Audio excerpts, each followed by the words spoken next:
Good morning, sir.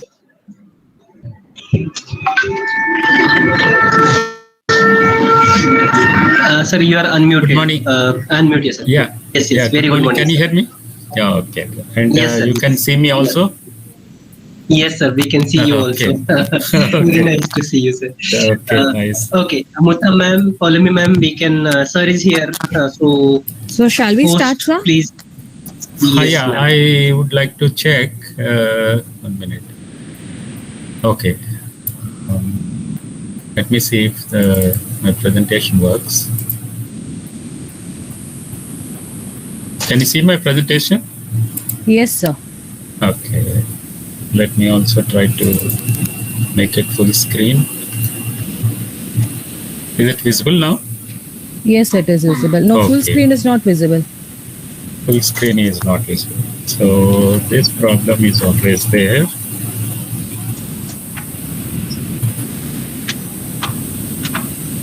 I'll try to share the.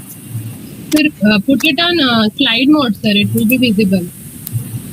That is on slide. I mean, this is now slides mode, but I should be able to No, sir. also see. Satyanarayan, sir. Uh-huh. Sir, just a second. What you can do is Okay. you stop presenting. Just stop Yeah, presenting. I'll do that. I think I have to share Again. full screen, right? No. Yes. Now we can see. Okay. Now I'll also try to go for full screen. Yes, sir, it is visible. Yes, now. sir. We can see. Okay. And moving slides, is it okay? Yes. Yes, sir. Can you see the moving absolutely slides? fine. Okay. Yes, sir. Yes. Okay. So I think I'm set. Okay. Mandar sir, I'll start, right? Sir, Yes, sir. recording. Yes, ma'am. We are live. We can. Patil, sir. Just Sir, recording? print sir's presentation. Yes, ma'am. I'll do it. Yeah, Don't after worry. that I'll start, yeah. Just a second. Just give me a second. I'll be back. Yeah. Yes. I'll call you back. No.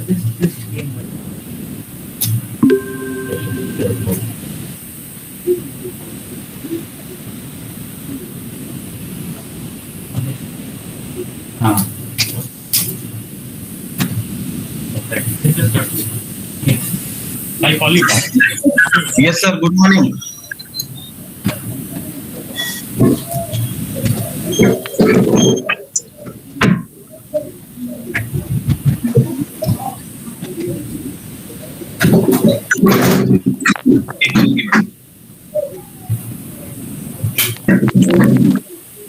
एक minute.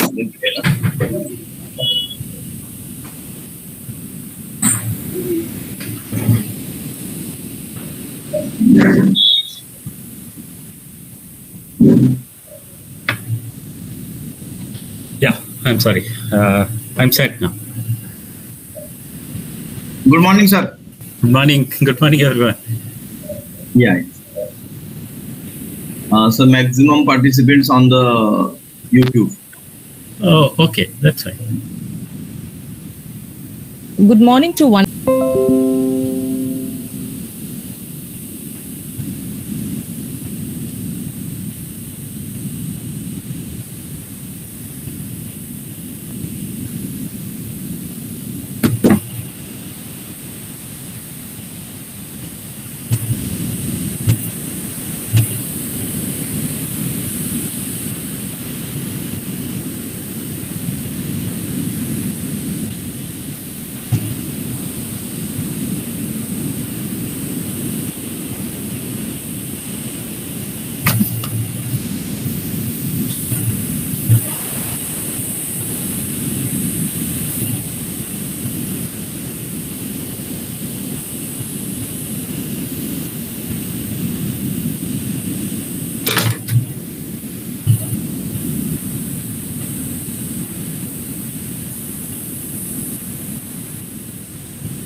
well as member of Indian Physics Association.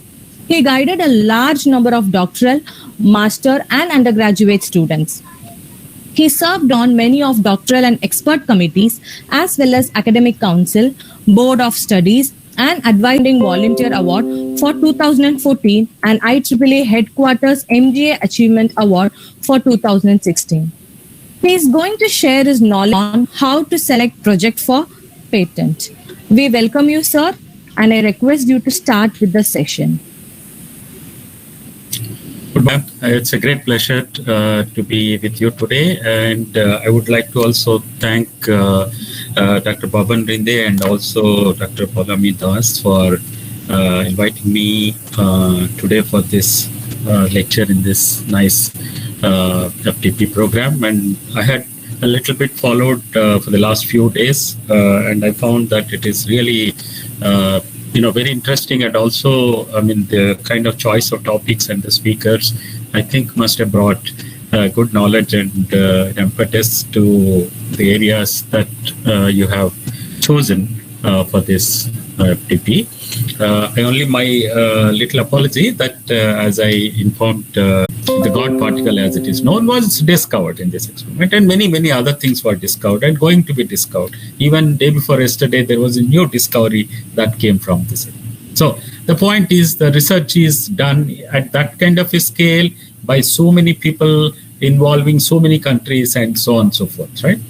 Now, similarly, the third entity which you see here, maybe an aircraft industry that is shown here, and is where there is certain work that is involved, certain project is fruitful, maybe you'll publish or patent or whatever, which will further obviously increase the impact, right? Because then you are being searched and you are being noticed or kind of recognized by the peer society outside that this particular institution is actually doing good research in this field. They had published this part, they have patented, they did whatever it is, which this huge number of factors. Don't worry, I'm going to kind of very briefly go through this, okay?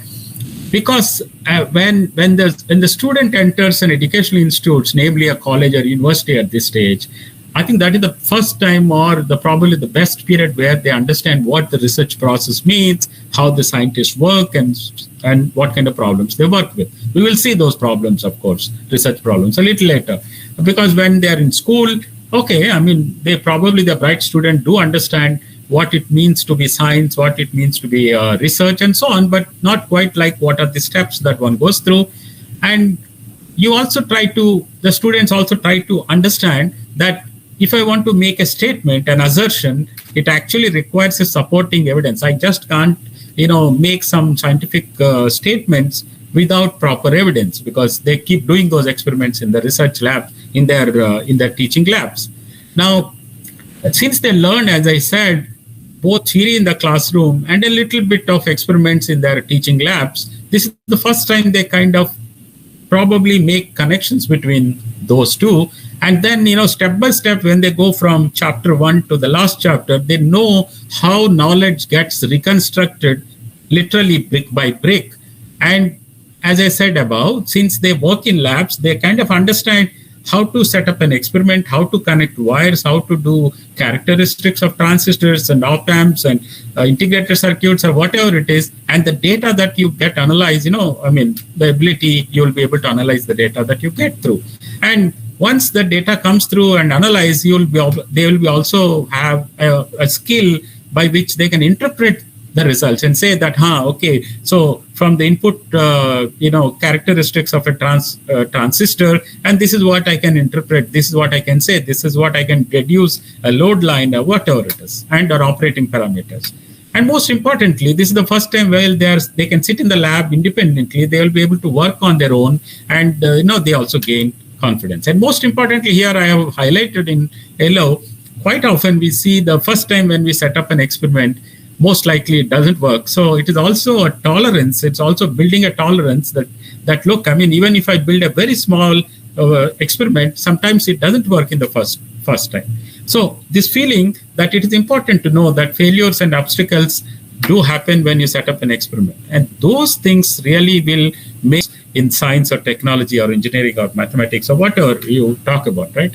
So this particular interest that is developed because of these very careful steps that I mentioned actually benefits society at large, right? As the students step out of their comfort zone, comfort level of college, they'll really see very high skill, kind of promote an independence and how to collaborate between them, how to innovate and so on. So this is very important to kind of sow the seeds of research in the minds of the students at the undergraduate level. And that's what makes me to individual educational boards, universities, colleges, etc. I think it is really now building up a nice ecosystem. So when you encourage either student-generated topics, if you can encourage on campus and setting up and also efficiently maintaining research laboratories. Now, when you say research laboratories, I'm not meaning to say teaching labs, but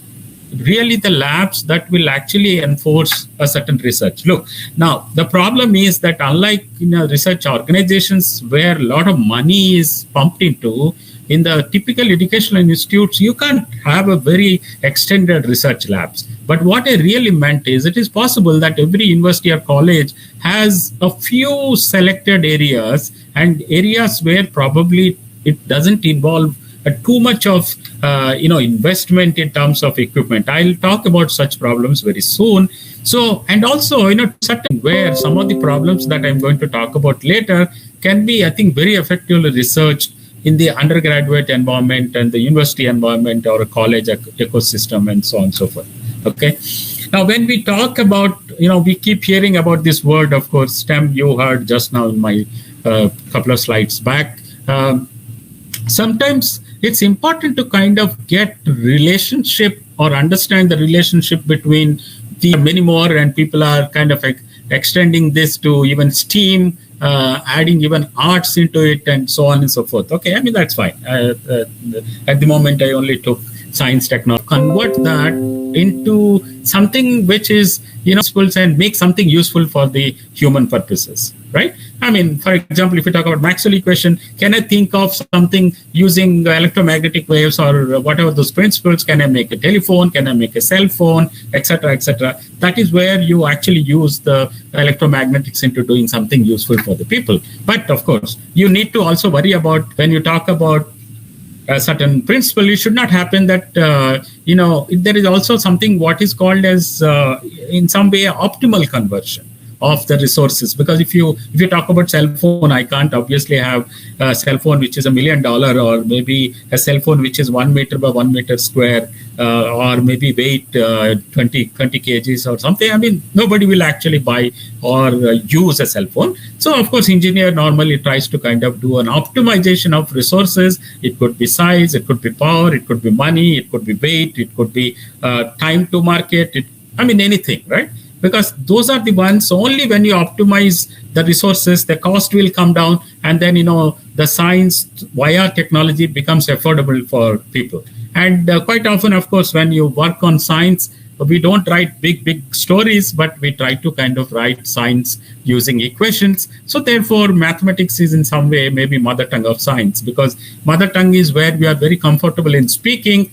So if you can speak science very well, and that happens to be the mathematics, right? I mean, I can write simple equations, and then, that is why I call that as a mother tongue of science. Why I'm showing this slide is one needs to understand, doesn't matter whether you're an engineer or technocrat or whatever, wherever you're working in a college, without a basic bent of mind for science and a certain mathematics that gets into, you don't have to have a very high rigor of mathematics, but without these two glues, it's like a glue, right?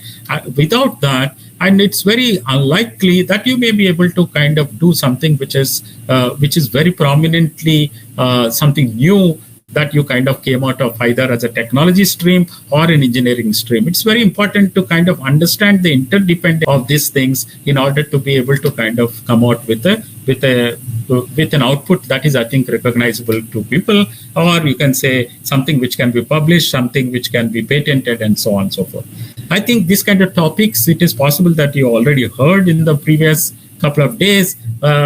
You have an eye where what is it selling today, but at the same time, among those which are selling, what is the best that I can kind of improve upon or can do something. But there are problems. It's not that, you can just choose and tomorrow, easy problems, but they also have a big impact. Okay. Now, unfortunately, most of the projects that right now people kind of do they're very easy, but, not too interesting variety. Sometimes people call so-called low-hanging fruits and so on. That's fine. Okay. They're all right if you want to give such kind of problems to your students where, selected, go and present it. And that's very nice. That's very nice because that is how the research must be inculcated to young students. You can't ask a young student to work hard for, 15 years and get a very little gain. I mean, they will be very discouraged, right?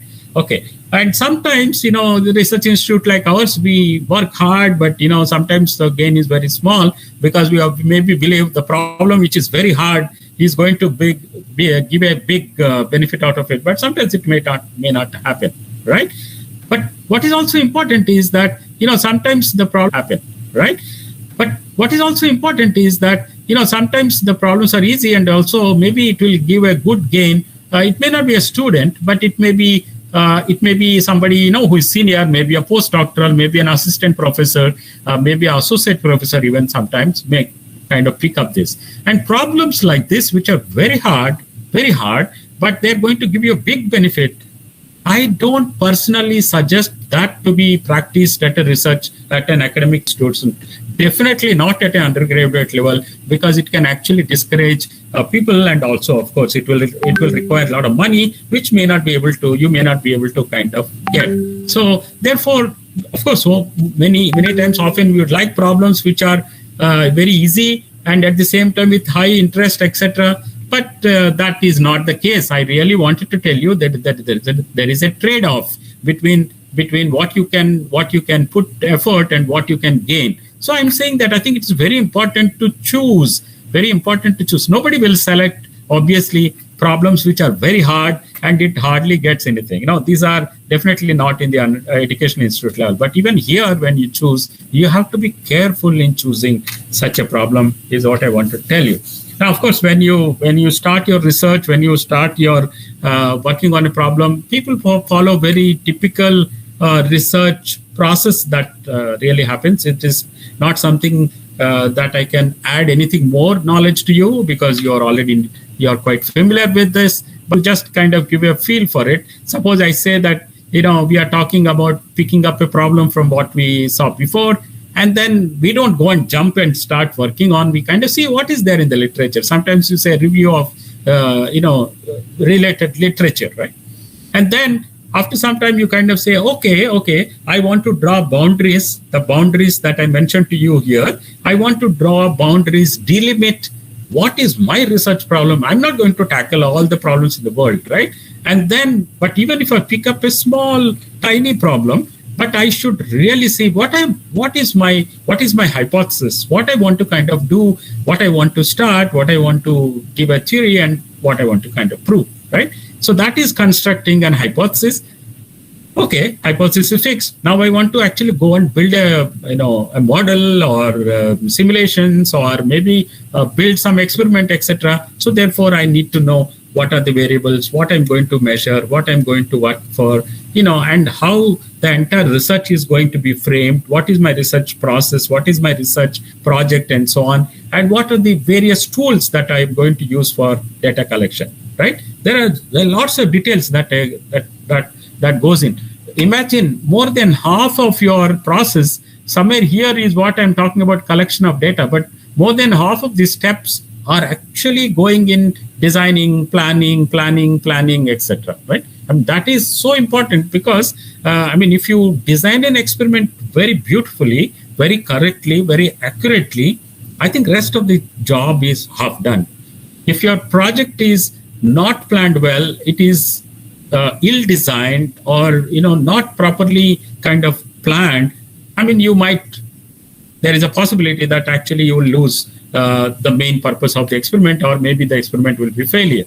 Okay, and of course you'll collect data process, analyze the data, interpret, And then this is where you would like to kind of draw conclusions and go down. Either you want to do what you want to do with this data. Do you want to write a paper, patent, etc.? That you will see in the next slide. But the point is that if you are able to do your construction of hypothesis very well, and if you are able to kind of do that hypothesis with a well-designed experiment, it's very, very likely, and after you analyze the data, and it is very, very likely that your hypothesis will turn out to be true, and then you are so happy you will go and report the result or enjoy the fruits of that research. But it is possible sometimes, as I told you, when a student does the experiment in the teaching lab, sometimes it happens irrespective of how well you did it. It is possible there is somewhere some mistake, and then of course you will think again and then go over the whole thing, right?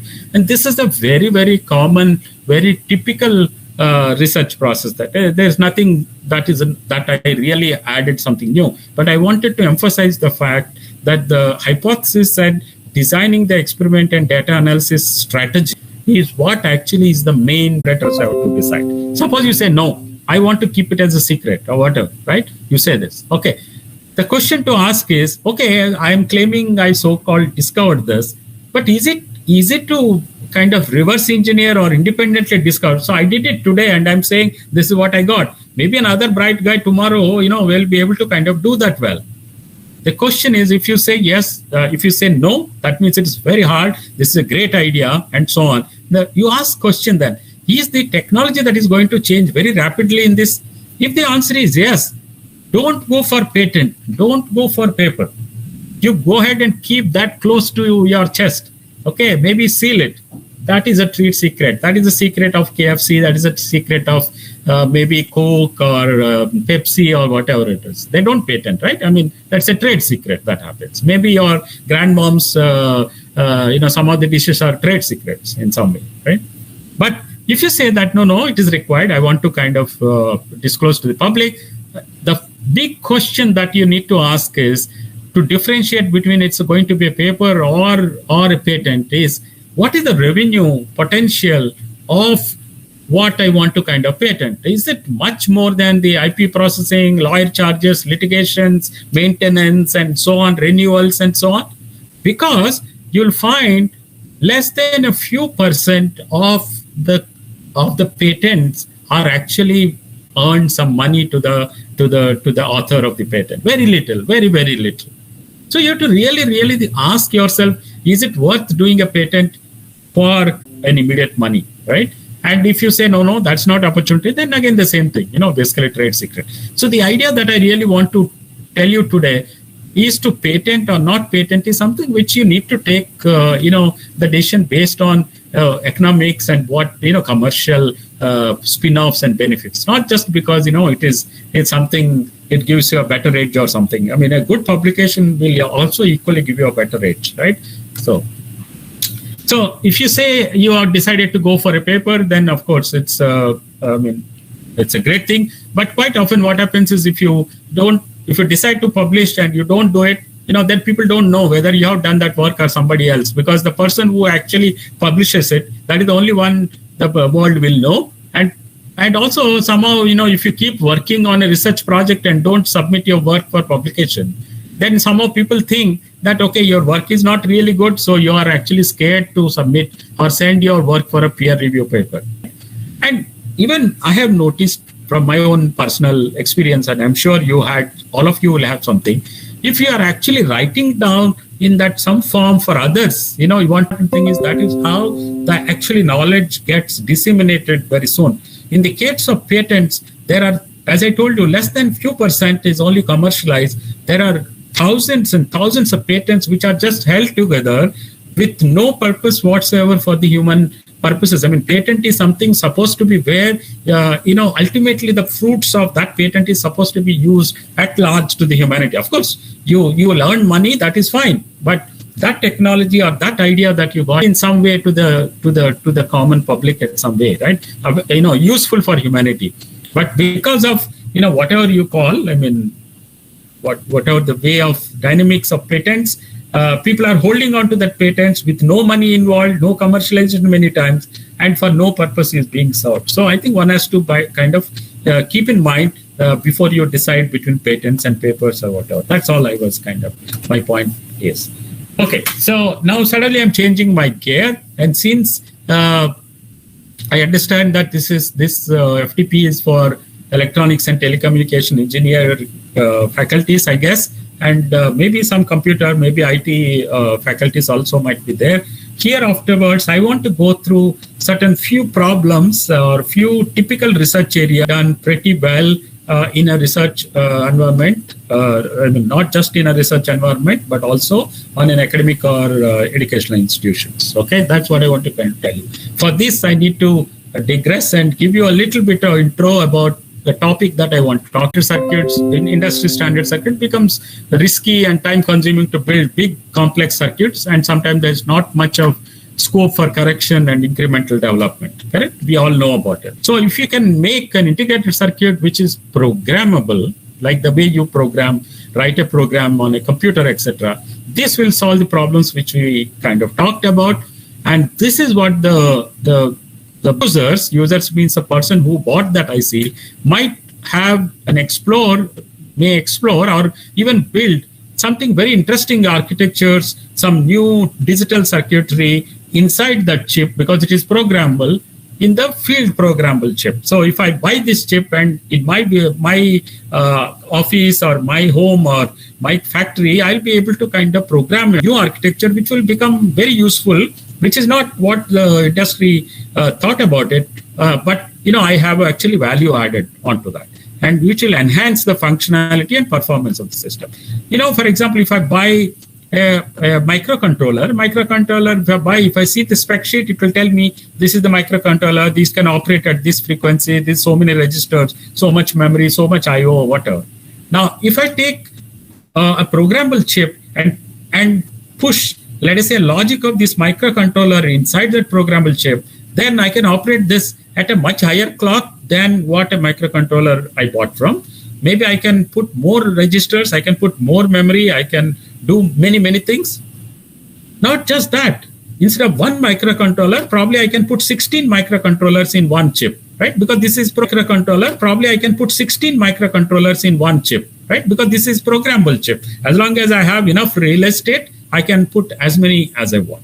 Unlike some of those controllers where I run some problems, if I use programmable ones, I can even, let us say polynomial, right? Polynomial of degree some n, polynomial degree, let us say 4. That means x power 4 functions, and sometimes change completely new standard or reconfigure the whole hardware and specific applications, etc., even after the product has been installed. Let us say I'm the manufacturer of some gadgets, some maybe, let us say, wireless hubs using an FPGA, and you bought my wireless hub, you installed in your home. Maybe if you allow me through that internet connection, I should be able to maybe change the FPGA sitting on your device, and I can actually make it more functional and more advantageous in some way, right? So that is the kind of advantage that one has by FPGAs in particular, but a broad class of devices which are called programmable logic devices. Now, FPGAs, once again, I'm just spending a little bit more time just of it. This is divided into there are, thousands and thousands of logic blocks. Each logic block is like a white canvas into which I can program a lot of Boolean algebra into it, right? I can make all your logic gates sequential, combinatorial, everything you like. DRAM controllers, I can build maybe calculating machines, I can build clock generators, CPUs, DSPs, GPUs. You tell me anything, protocol controllers for network interfaces, high-speed transceivers. I can build a code. They have so-called soft core processors, which means in an FPGA space, what I develop myself, I can actually put them into by kind of downloading at the time of energizing the FPGA. So depending on whether I buy from this company or that company, I have a certain soft core processors which are supplied by, which are supported by the manufacturer of that. But I can also have so-called hardcore processors. Hardcore means which already come from the manufacturer. Sometimes they bring you, special business or the big area for research for all of us. And that is how even companies who actually manufacture FPGAs nowadays, if you look at in the suite of their support, they do add apart from the tools which is required for helping people develop IPs, the development kits, the evaluation kits that are required, besides their own the so-called silicon, their own solutions and so on, and certain reference designs and so on, and which you can use them and then make your own IPs. And I think this is a big ecosystem that is latching onto this new field called programmable logic devices. Okay, let me now move on to another field, which is also, I think, equally interesting in the given field. For example, I'll give a little introduction before I actually tell you certain problems. Of course, we all know, if there are set of points which are sort of linear, if we ask to fit it, we kind of fit it with a straight line, right? We say y is involved here, basically to minimize the error between the fitted one and the points. Of course, I take a square. That's why I say least square, because sometimes the error can be minus, sometimes the error can be positive. So if I square it, the error all becomes one direction. Right? These are all studies which we do in the first year of mathematics, maybe even in the school, right? But suppose I ask you, say, no, my track is not like this, my track is like this. How will you do? Find it problem, because that time I will give you a clue that it is actually due to a magnetic field. Then if you know a little bit of Maxwell's law, that's why I told you in the beginning about Maxwell's laws, then you can apply them and you can still fit here, even though you don't even a priori know like a straight line or this, what is it about? Okay.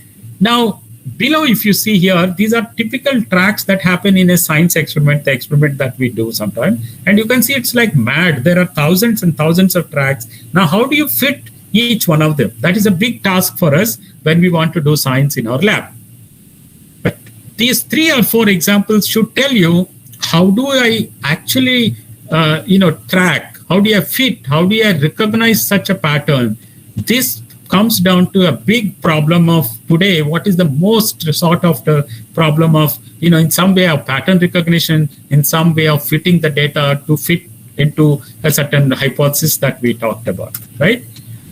People use, because as things become complicated, more and more complicated, it's very difficult for you to kind of write a program or write an equation for it. Then people say that if there are too many variables to talk about, the technique that we use is what is called multivariable, multivariant. Okay, the problems where I will not be able to solve like this very analytically. Then I'll say, okay, I'm going to put all these points that you saw in the previous as some nodes of the input, and then I would obviously, I want to get a slope, for example, here, an intercept and so on, and I will say this is what I want in the output, and then I put some so-called hidden layers. But unfortunately, unlike analytical problems, who is going to give me the data? Then I will say, okay, I will generate many tracks like this, which are good tracks, okay, but I will contaminate them by noise, and then I start feeding them, and then ask this network, so-called neural networks, to train and adjust all these weights between input nodes and hidden nodes to the output nodes. Of course, it will take iterative process. It will take a lot of time, maybe millions of them. You remember I told you least square, minimizing the error there. And the same thing when I get the output, I'm supposed to feed back this error and then get minimized error here, so that I'll be able to say all these weights have become stable. And now if I give a track which is become like this, a track which you can almost not see. If you carefully see, you'll be able to find by human judgment, this is my track. But see what kind of noise that I put in, and still this guy is able to give me the track, and you can see the parameters that I have. So these techniques, which are in some way very old, there's nothing new, but these are the ones now they're solving real life problems today. And these are the problems quite often these days when I sit for IEEE conferences as a referee or as a whatever TPC, I find nice papers written by students from engineering colleges trying to set up a neural network, trying to give inputs of so many varieties that you can see of a patient, from social behavior, genomics, biosensors that the patient has been subjected to, the environmental reasons, the cognition, all medical history, I mean, you can build very, very complicated. You can see the kind of network that I shown you before and the network that you're seeing here. And those networks where you have data that is now more machine trainable, machine like either I define the attributes or the system picks up the attributes by itself and then, train by itself and so on and so forth. These problems are millions of to be solved or worked on. Okay. So therefore, I think it's really in some way, it's a big, many such areas. Okay. It's not necessarily science, but also these kind of problems effectively today for health or for agriculture or for many other social areas and problems are becoming very, very useful, right? And most of the time, as we predicted, as we said in this case, one is going in this direction, trying to kind of model it, and this is another direction where you want to minimize the error.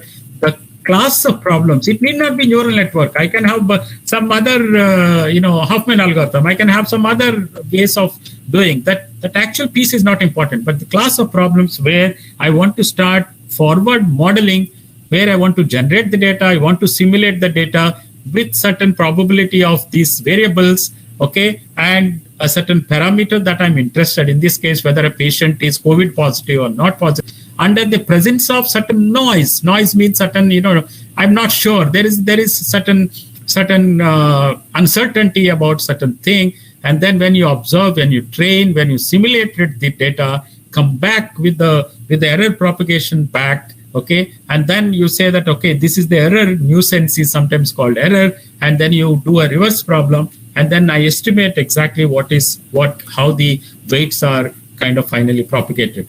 This general class of problems, they are really, really now on the horizon, which are very easy to solve with just a laptop and probably a computer at home, Now, one a fantastic example of that, which is now used in medicine, now which is used in even propagation, traffic control, you name any of those, are from the very classical pattern recognition system to so-called Kalman filter. Just look at it. I have a prior knowledge about a certain state of this system, and I go ahead and say at some point of time, which is k minus first step, right? I will say what is the probability of that of that prediction that I can do for and also the estimate of that particular system state. Okay, what is the state and what is the probability of this prediction? Okay, purely based on my knowledge about a system. The knowledge about the system could be guidance, it could be navigation, it could be control system, signal processing, robotics. I mean, you name anything, right? But I have, or even maybe a central nervous system of a person. So this is the model, this is the prediction. Now I'll go ahead and say, with that, using that model, I will now say what is the probability of in the next step, given the k minus 1, what is the probability for k, the corresponding uncertainty, and what is the estimate of the state. I will update the system. I'll make a measurement with like pk, I will make a measurement with yk, and I compare what I got it with what I predicted.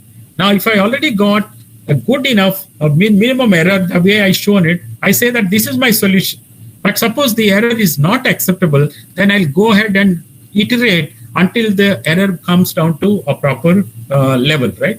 So this keeps track of what is the estimated state of the system and what is the uncertainty of the estimate. And if the estimate that I have of the error is unacceptable, I keep going around.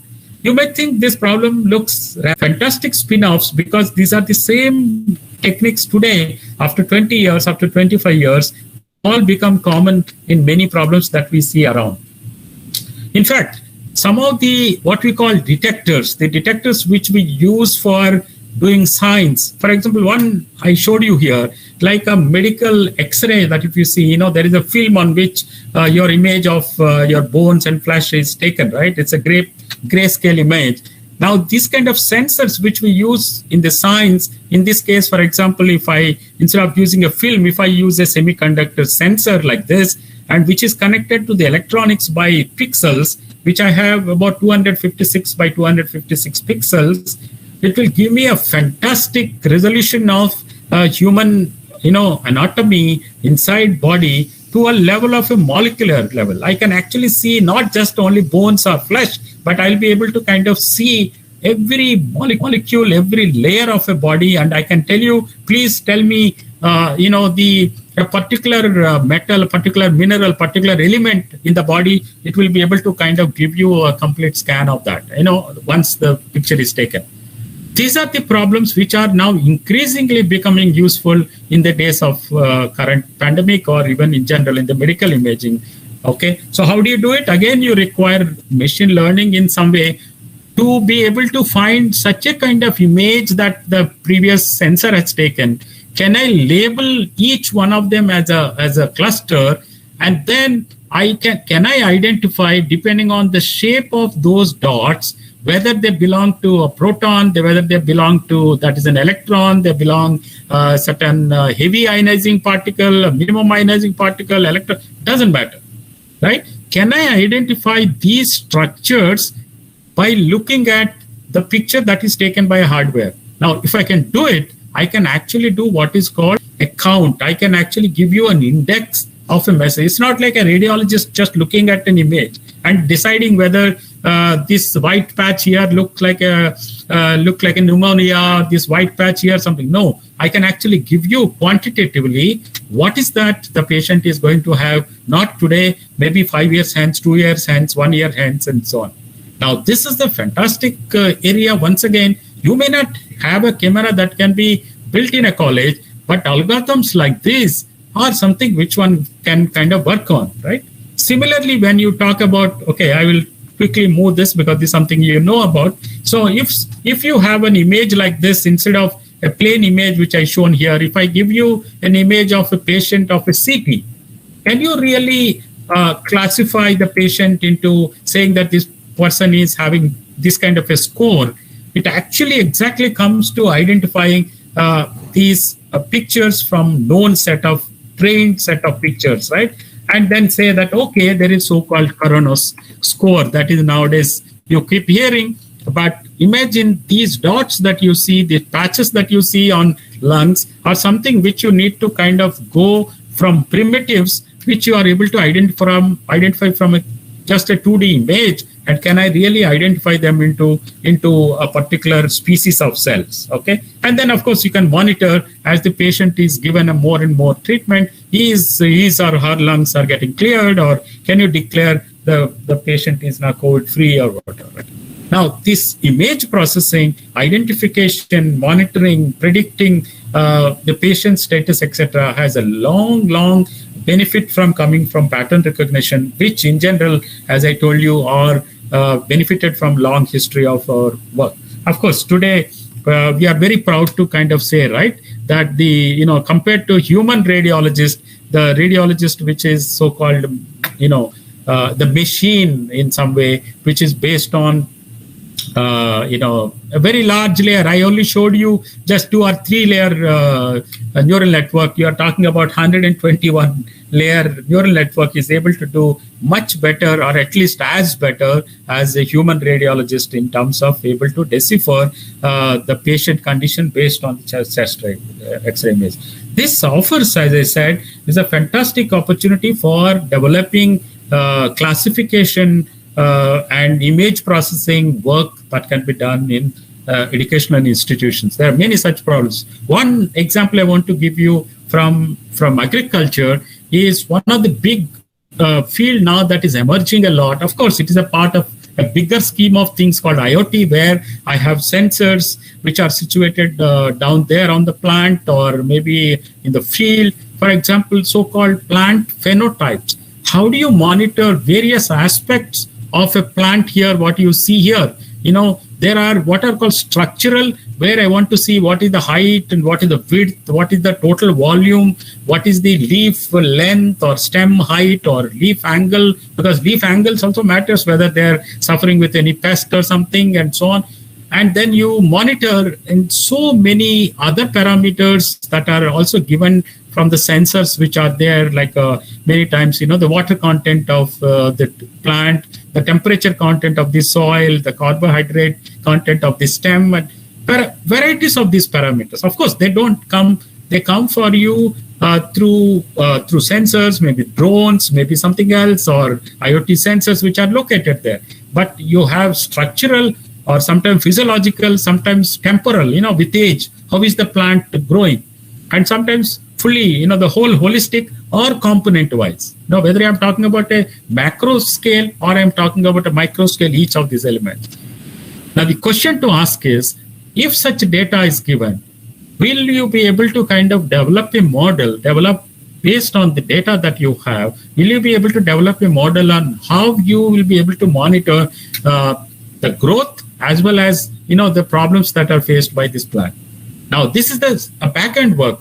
That doesn't require any of the infrastructure that would require what it's in the field. But the techniques that you develop, the reduction techniques that you develop, the visualization techniques that you develop, the simulation modeling that you develop will be of very, very big use that can be kind of done, right? So this is what I was kind of trying to say. Some of those, what you really have today is, in order to get this information from the field, speed of light, etc. Tennis ball doesn't go with speed of light and so on and so forth. It was very, very, idealized. It's not a real one, idealized kind of models, and make it work. You remember when we used to work and solve problems in engineering mechanics and so on, we used to say, assume the rope to be massless, assume the particle to be point-like, assume ideal gas, assume this particle, all this, because you're actually solving the question. Okay, so if you can do those kind of laws of physics, which are represented by simple equations like Newton's laws, Maxwell's laws, etc., or if it is quantum mechanics or Schrodinger equation, etc., then many real situations, very, very complex situations, can be very easily modeled, right? Model. It is not the real thing by approximately on a computer, and that model will become more easy to solve on a computer. You don't need a supercomputer, like this. And then the result that you obtain, you can be sure that it will give you results very, very close to what is supposed to be, otherwise, you build the whole thing to know what the system is. But instead of building the whole thing, you are able to model it, you are able to model accurately. That is to be able to model an existing system. Okay. And if you can do that, and if you can kind of solve it, then that is what will bring you, a fantastic visibility again, whether it is physics or engineers or statisticians, sometimes environmentalists, even economics, they all use mathematical modeling. Nowadays, financial technology actually uses more opportunities for research problems to be done in the college. Okay, so the model will simply help tomorrow. If you say that this particular, script is going to become, going to improve its performance, you should be able to explain why you think, purely based on your mathematical modeling. And then, sometimes there are other factors. You should be able to say this is the effect of different components and more accurately predict its behavior. Okay. Of course, it all depends, as I said, the quality of it all depends on how well the mathematical models are developed. So this is where your intelligence plays a big role. That is how your model is going to get more, visibility than others, because that all depends on how well you did, between how well your model agrees with the real data. Map them becomes very, very important, right? Okay. Sometimes when I do this modeling, I encounter two kind of problems. One problem is something what they call, sort of white box model. The other one is a black box model. What building in Jammu and Kashmir. Look at this bridge, which is being built in a valley, right?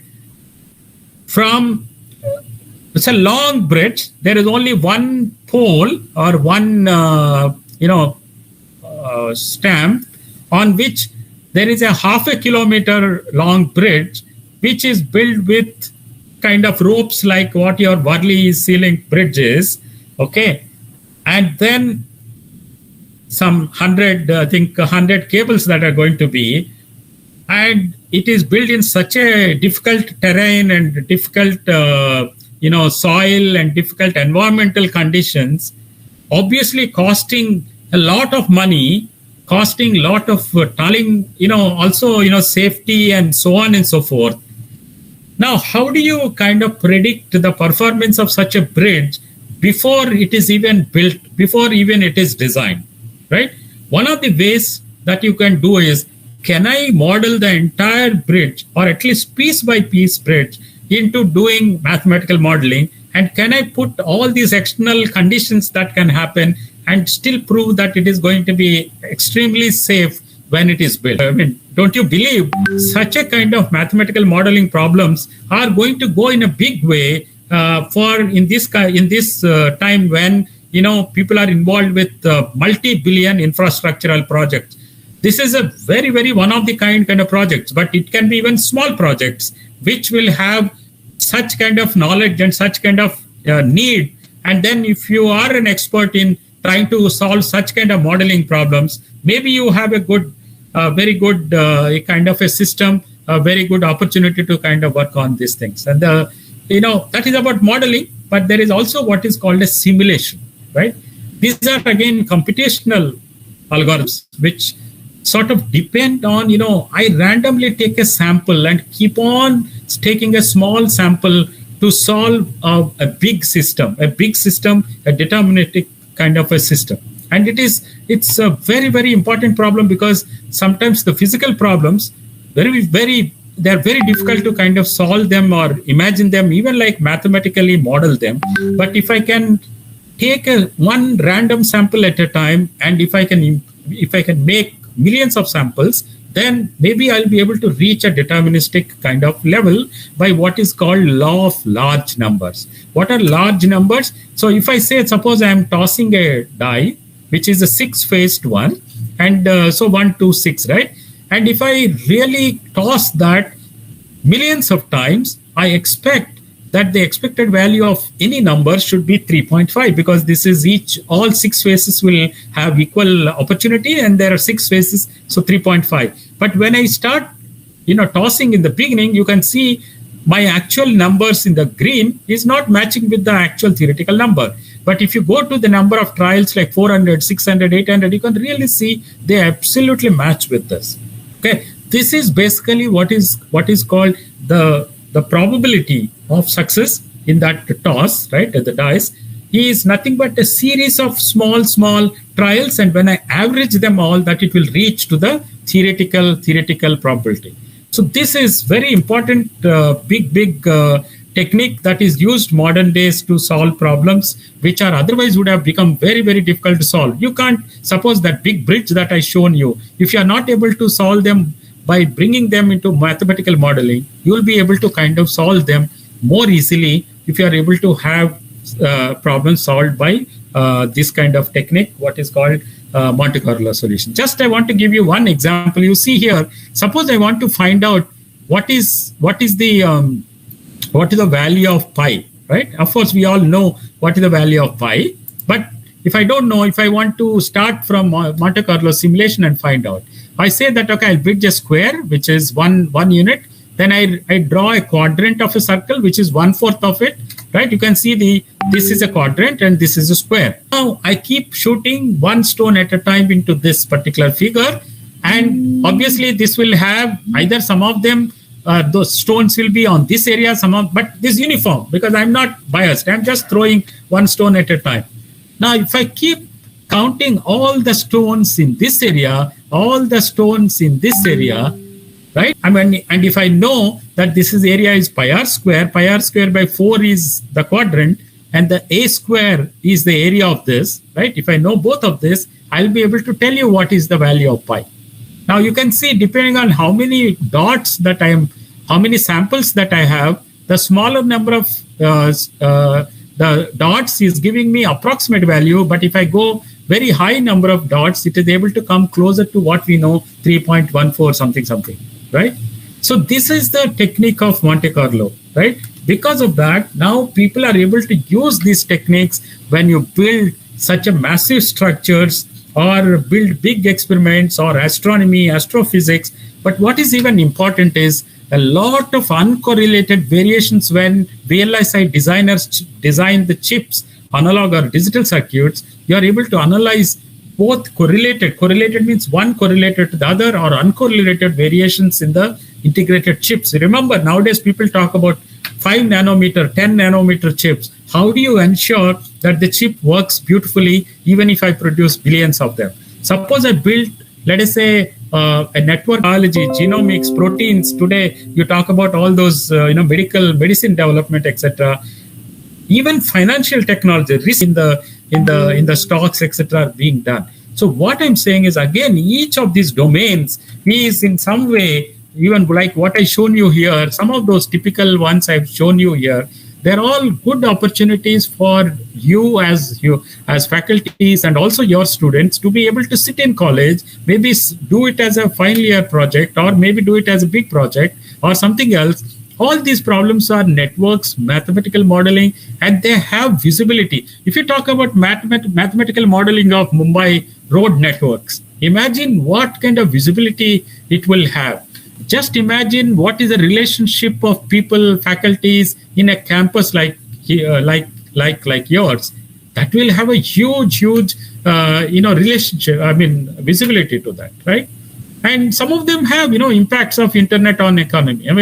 Or sometimes even entrepreneurship or even social networks. And nowadays this is the most common thing. Publish or patent voting in your undergraduate institution. There are also problems through scientific organizations where you'll be able to kind of collaborate them. I agree that the kind of possibility of large number of them able to collaborate with scientific institutions, maybe not so much. Maybe opportunities are less because many of them don't even have a big campus like how you might have.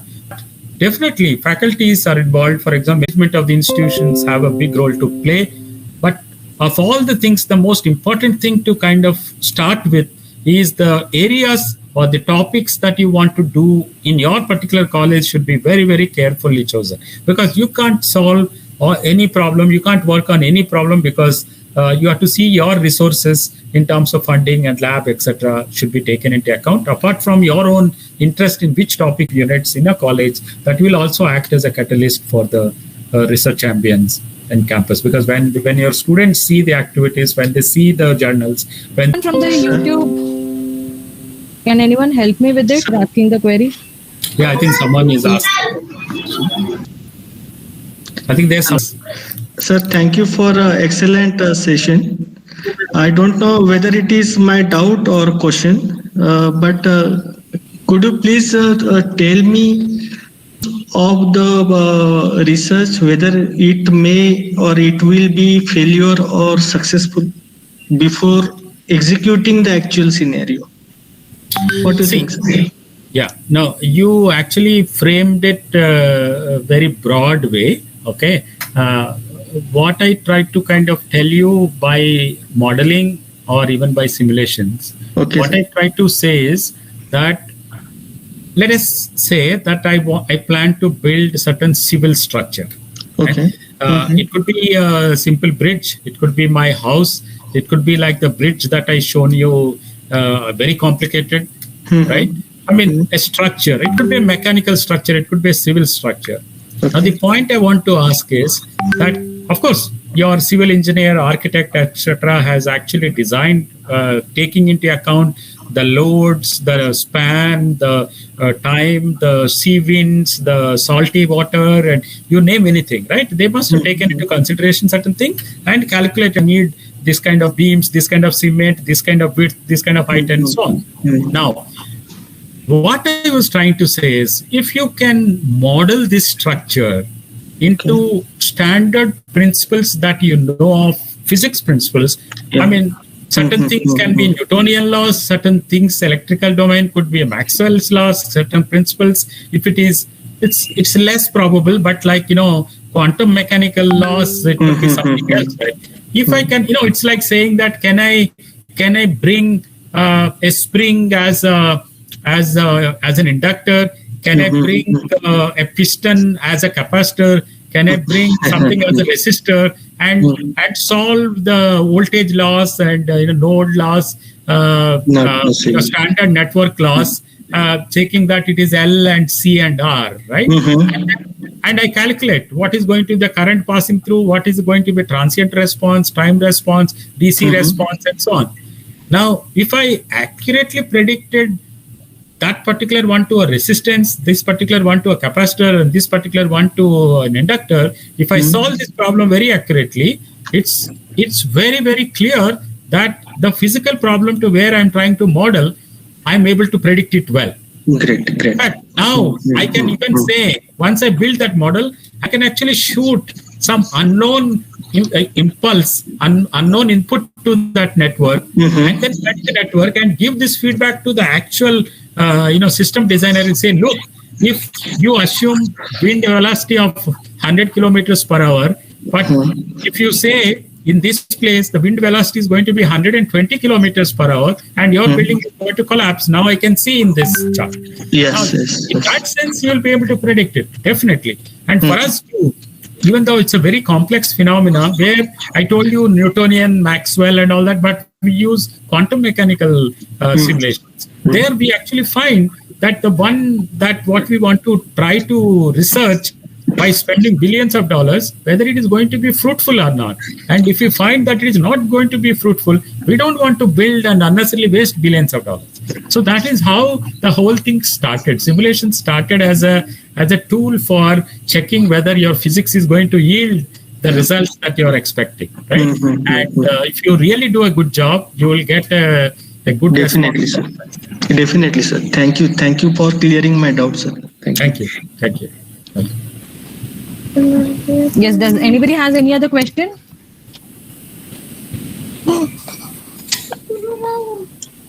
Mandar sir, there is no any questions from YouTube participants, right? Yes, ma'am. There are no any questions from YouTube participants. Okay. Okay, sir. Thank you for your informative session. Thank you very much, ma'am. Thank you very much for organizing. Yeah, thank you. Bye. Yeah. Dear participants, the next session will start from 2. I request all the participants to join 5 minutes prior to the session using the same link. Thank you. Thank you. Bye, sir.